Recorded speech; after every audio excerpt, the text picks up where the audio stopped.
Good afternoon everyone. নমস্কার, আমি জয়ন্ত সরকার আবার চলে এসেছি আপনাদের সামনে পোস্ট মার্কেট অ্যানালিসিসের সেশন নিয়ে। সেখানে আমি একজন নিজে রিসার্চ অ্যানালিস্ট কাম ইকুইটি ডেরিভেটিভ অ্যানালিস্ট। সেখানে আজকের মার্কেট যে কি সিচুয়েশনে রয়েছে সেটা নিয়ে একটু আলোচনা করব। মার্কেটে একটু প্যানিক চলছে, তো সেই প্যানিকটা কতটা সাস্টেন করবে বা কতটা সেই প্যানিকটা কন্টিনিউয়েশন হবে, তার জন্য আমাদের ওভারঅল মার্কেটের দিকে ভিউ রাখতে হবে। মার্কেটের ভিউ রাখার জন্য সবার প্রথমে পোস্ট মার্কেট অ্যানালিসিসের যে রিসার্চ ডিসক্লেমারটা সেটা অবশ্যই আমি সামনে রেখেই প্রত্যেকদিন আলোচনা করি। সেখানে টেকনিক্যাল অ্যানালিসিসের পার্টগুলো নিয়ে আলোচনা থাকে, candlestick, RSI, Bollinger band, open interest, Ichimoku cloud. পাশাপাশি Brent crude, dollar index, global ইন্ডেক্সের যদি কোনো রেফারেন্স নেওয়ার থাকে নিয়ে আলোচনা করি। পাশাপাশি USD INR, India VIX, Nifty fifty এবং স্টক স্পেসিফিক কিছু ফিউচার, কিছু অপশন, কিছু ক্যাশাল স্ট্র্যাটেজি নিয়ে আমরা চলে আসি প্রত্যেকদিন।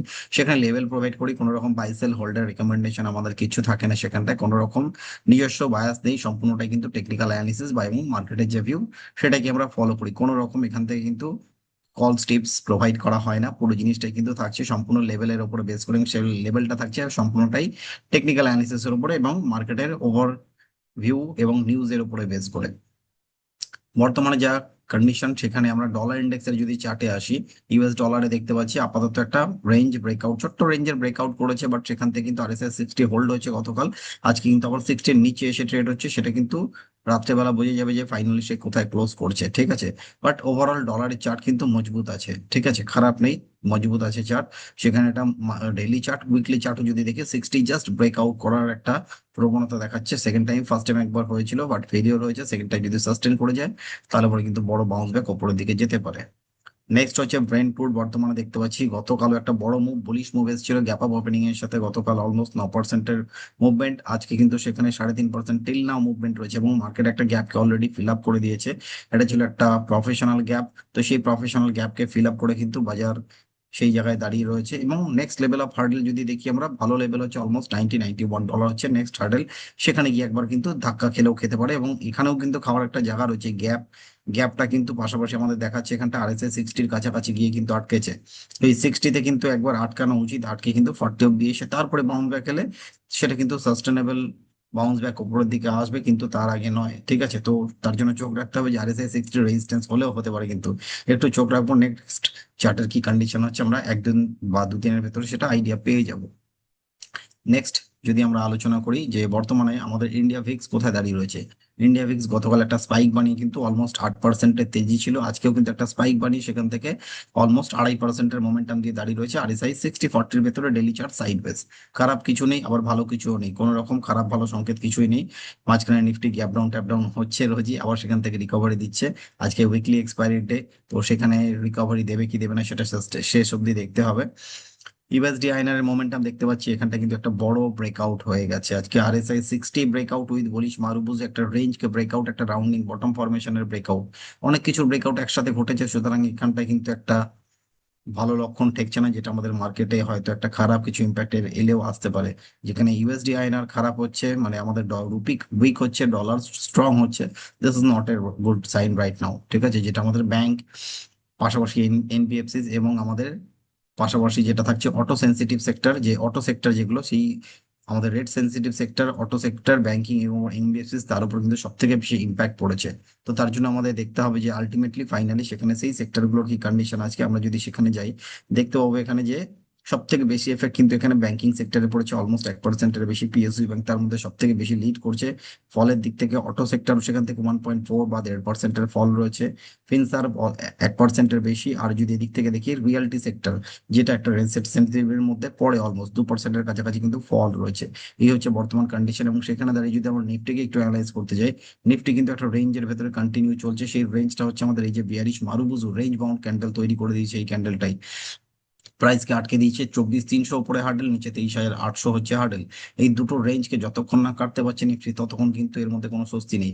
উপরের দিকে যদি কেটে বেরোয় তাহলে বড় ব্রেকআউটের সম্ভাবনা আছে, সেটা অলমোস্ট 24,600, 24,900 এবং 25,200 পরপর এই লেভেলগুলো কিন্তু নেক্সট হার্ডেল থাকবে। এবং নিচের দিকের যে সাপোর্ট 23,800 যদি ব্রেকডাউন হয়ে যায় তাহলে পরে কিন্তু নেক্সট সাপোর্ট অলমোস্ট আমাদের 23,625, এই লেভেলটা অলমোস্ট বা 650, এই লেভেলটা সাপোর্টের কাজ করবে। এবং তারপরে কিন্তু এই ক্যান্ডেলটা হয়ে যাবে ইম্পর্টেন্ট ক্যান্ডেল, যার ওপেন বা লো এই লেভেলগুলো কিন্তু ইম্পর্টেন্ট সাপোর্টের কাজ করবে। 23,300 23,400 এই লেভেলগুলো কিন্তু একটা ইম্পর্টেন্ট সাপোর্টের কাজ করবে, এবং এটা যদি ভেঙে যায় তাহলে পরে নেক্সট যে রিসেন্ট লোগুলো রয়েছে 23,000 23,100, এই হচ্ছে আমাদের নিফটির বর্তমান condition.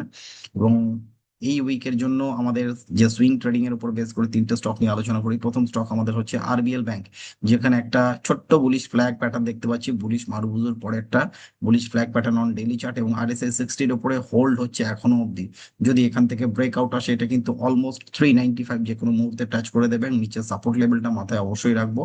368 will be the most important support. সেখানে দাঁড়িয়ে যদি কেউ একটা ফিউচার স্ট্র্যাটেজি নিয়ে কাজ করতে চান, এবং যদি ক্যাশে কাজ করেন, তাহলে 12 টাকা পার শেয়ারে লস বর্তমান কন্ডিশন অনুযায়ী, সেটা নিয়ে যদি কাজ করতে পারেন করবেন, তাতে কোয়ান্টিটি নিজের মতন করে কাজ করবেন। কোনো রকম কিন্তু আমার লেভেল প্রোভাইড করা ছাড়া আর কোনো কাজ নেই এখানে। আমরা জাস্ট লেভেল দেখাচ্ছি, এবং সেখান থেকে এটা ফিউচার যদি কেউ লং করতে কাজ করতে চায়, তাহলে অবশ্যই সেখানে প্রিকশন নিয়ে যাবেন। 380-র একটা কল অপশন সাথে, পুট অপশন সাথে নিয়ে যাবেন, তাতে আপনার হেজিং থাকবে, এবং 368 এলে কিন্তু একটা লিমিটেড লসের সাথে আপনি কিন্তু নিজের পজিশন স্কোয়ার অফ করতে পারবেন। তাতে আপনার মোটামুটি গোটা 15,000 টাকা খুব একটা কম নয়, বড় টাকায় কিন্তু লসের ব্যাপার থাকছে। আর যদি আমরা হেজিংটা উড়িয়ে দিই, তাহলে পরে কিন্তু আপনার অসম্ভব লস হবে। যদি 368 আসে, সেখানে কিন্তু অলমোস্ট আপনার লসের পরিমাণটা দেখা যাবে অলমোস্ট 37-38 হাজার টাকা লস। যেহেতু বড় লস, তাই সেখানে যখনই আমরা ফিউচারের সাথে একটা পুট নিয়ে কাজ করব, তাতে কিন্তু আপনার লসটা অলমোস্ট হাফের থেকেও কম হয়ে যাচ্ছে। তো সেই জায়গাটা মাথায় রেখে কিন্তু আমরা লেভেল নিয়ে কথা বলি। নেক্সট স্টক হচ্ছে জাইডাস লাইফ, যেখানে ফার্মা সেক্টর অলমোস্ট স্ট্রেন দেখাচ্ছে, এবং সেখান থেকে ফার্মা সেক্টরে RSI 60-র নিচে একটু এসেছিল, লাস্ট টাইম এসেছিল। স্টকটি হচ্ছে জাইডাস লাইফ। এর আগে আমরা অনেকবার সেল নিয়েও কথা বলেছি, স্টকটাতে সেলেও লেভেল দিয়ে গেছে, এবং এখন কিন্তু বায়ের জন্য আসছে, এবং সেখান থেকে ইম্পর্টেন্ট রেজিস্ট্যান্স গুলোকে কেটে কেটে উপরের দিকে যাচ্ছে। তার জন্য বলা যেতে পারে এখান থেকে একটা লং হতে পারে। তাতে 1120 হচ্ছে মোস্ট ইম্পর্টেন্ট সাপোর্ট, রেজিস্ট্যান্স হচ্ছে 1180। স্পট দাঁড়িয়ে রয়েছে অলমোস্ট 1140-এর কাছে। সেখানে যদি কেউ ক্যাশ বা ফিউচার যাই নিয়ে কাজ করুন, যদি ফিউচারের স্ট্র্যাটেজি নিয়ে কাজ করেন, অবশ্যই একটা 1140-এর যেন পুট অপশন সাথে থাকে, তাহলে সেফটি থাকবে। এবং নেট নেট মার্জিন লাগছে অলমোস্ট কিন্তু আপনার 58,000 টাকা, প্লাস এখান থেকে আরো 1010 টাকা এক্সট্রা ধরে চলুন, 70,000 টাকার কাছাকাছি মার্জিন থাকলে কিন্তু you can do this trade. তাতে 1120 এলে কিন্তু আপনার মোটামুটি লস হতে পারে, সেটা মাথায় রেখে 9,500 টাকার কাছাকাছি লস যদি নিতে পারি, তাহলে কিন্তু ফিউচার ট্রেড। আদারওয়াইজ একটা দুটো ক্যাশে নিয়ে কাজ করা ভালো এর থেকে। ঠিক আছে, একটা দুটো পাঁচটা দশটা যার যেরকম রিস্ক টেকিং এবিলিটি বা অ্যাপিটাইট রয়েছে, সেইটুকুনি নিয়ে কাজ করবেন। লাস্ট স্টক যেটা আমাদের ফিউচার বা সুইং এর জন্য, সেটা হচ্ছে আমাদের কাছে ম্যারিকো। ম্যারিকো খুবই ভালো স্টক, এর আগেও আমরা দেখেছি স্টকটির পারফরমেন্স বেশ ভালোই ছিল।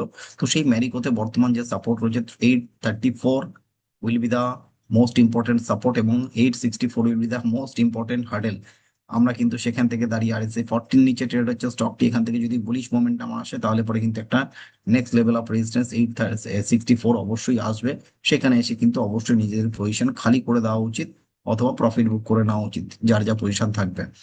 সেখানে যদি ফিউচার নিয়ে কেউ কাজ করেন, তাহলে 834 এলে আপনার একটা পুট অপশন, অবশ্যই 850-এর একটা পুট অপশন সাথে নিয়ে যাওয়া উচিত।